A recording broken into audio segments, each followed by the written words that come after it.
People tell me all the time that I sound like Celine Dion, just when I speak though. Not really when I sing. Unless you'd like to hear some Celine Dion and tell me if I sound like her when I sing.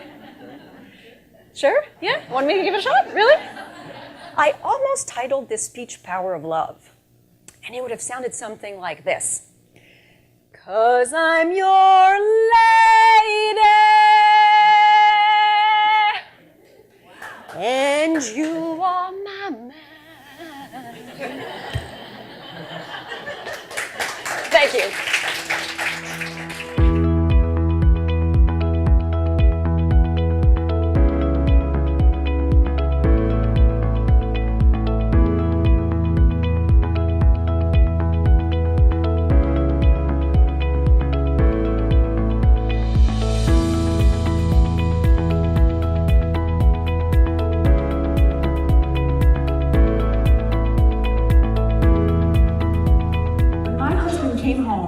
Telling me that he had finally signed the contract that was going to allow him to make the career move he had wanted to make for years, I gave him the best, silly, celebratory dance I was capable of. I thought my response to his good news was awesome, but he disagreed. I remember very clearly holding my husband with one arm, my baby in the other, and thinking I never truly knew what happiness was. Those people in high school that thought I was annoying, I was so happy, have no idea, I just got happier. If you had your life to live over, what would you definitely not change? Positive psychology is a research-intense field. We don't just come up with theories and say, hey, let's just promote that. We take real human beings and assign them randomly to condition A and condition B, thinking about what might have impact, and then we validate to see what really works and what really makes a difference for people's lives.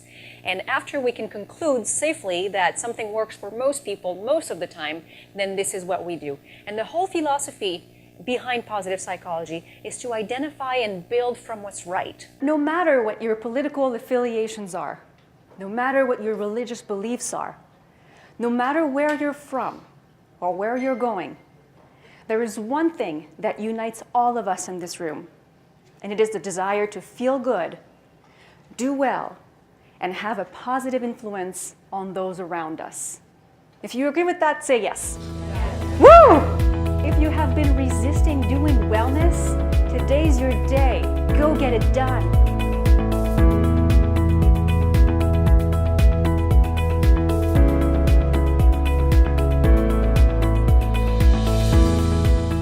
Let me hear you say love.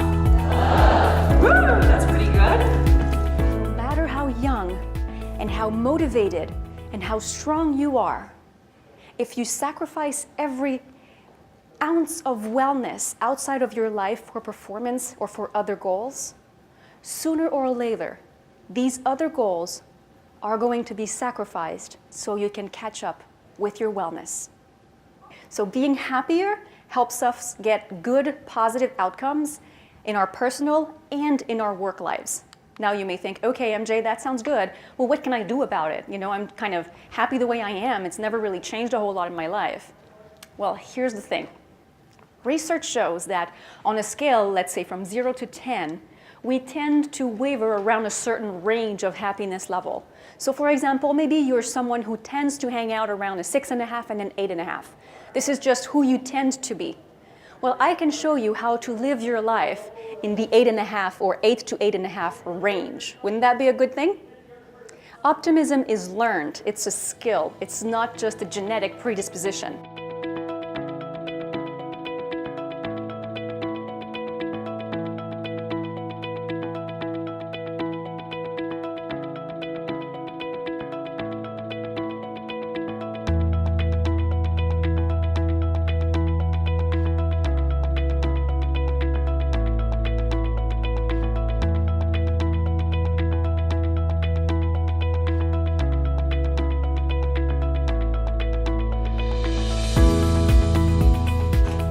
See, change is easy when love is involved, and it happens all the time. How many of us have changed our lives in some significant way because of love? Many of us, right? Now, how many of you would agree that we are in the business of change? We try to get people to sit less and move more and eat more fruit and vegetables, go to bed early. Those are significant lifestyle changes. Yet we forget to include love into the picture. When we think about love and when we experience it, whether we're on the giving, the receiving, or even just the witnessing end, love makes us feel elevated, and elevation makes us want to take action. And here is my master argument of all. What would you say these organizations have in common? Great culture? Strong brands?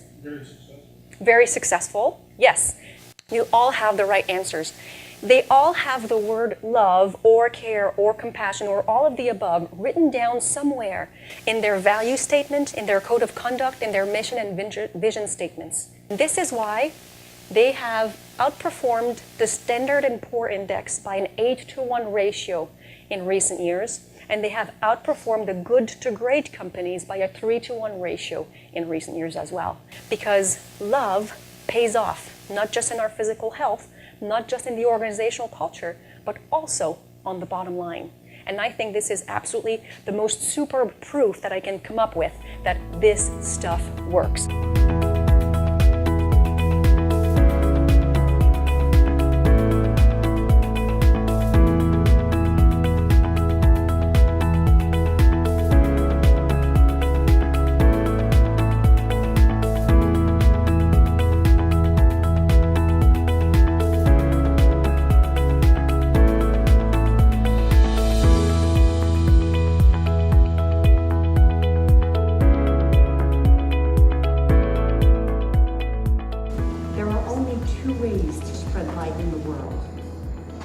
One is to be the candle or the mirror that reflects it. If there is no light in your organization, no love, then you have to be the candle. Let's not wait for others to make it happen. Let's be the leaders the world needs. I dream of a world where the hard work employees pour out in the workplace day in and day out is not only paid back in dollars, but also in healthy, happy, loving lifestyles. And together, we can start making a difference. We can be the leaders that we know we need and make love happen in the workplace. Thank you.